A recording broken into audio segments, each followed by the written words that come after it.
Ano bang magandang gamitin pag nagtitimpla tayo ng formula natin?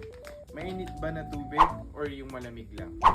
Ano kaya mga kaibon? Tara at pag-usapan natin yan. So ngayon, magtitimpla tayo ng formula mga kaibon na gamit natin yung malamig tas mainit. Oo. Yan. So para maging maganda mga kaibon, ay gagamit tayo ng pangsukat para fair na fair. Wala tayong timbangan, kaya itong gagamitin natin yun, no?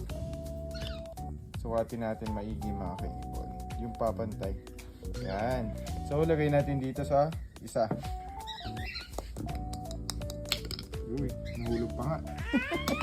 Yan. So next mga kaibon, doon naman sa isa.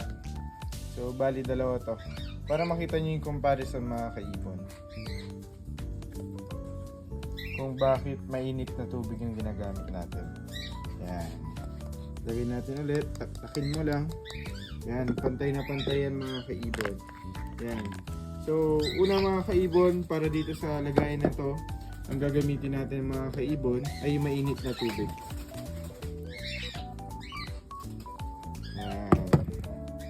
So, titingnan nyo.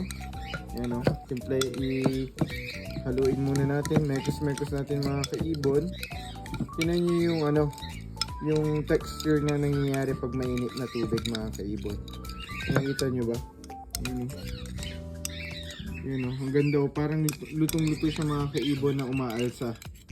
Yan.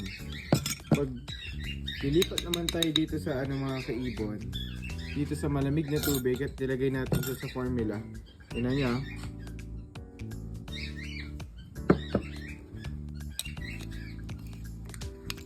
Tignan nyo yung texture mga kaibon compared dun sa mainit.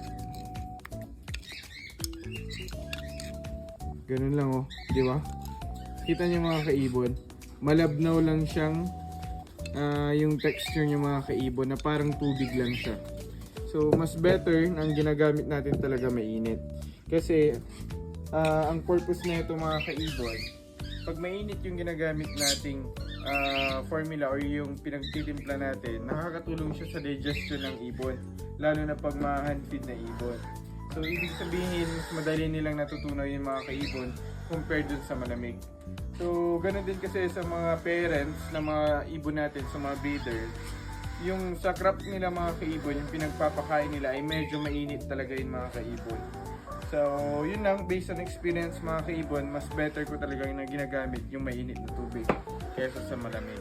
Pero pag no choice naman tayo, okay lang naman na gumamit ng ganito. Pero for me, mas better talaga na gagamit tayo ng mainit na tubig. So yun na mga kaibon, bagong kaalaman na naman para sa inyo. Kung gusto nyo i-apply nyo sa pag-aalaga nyo ng handmade. Yun lang, bye bye!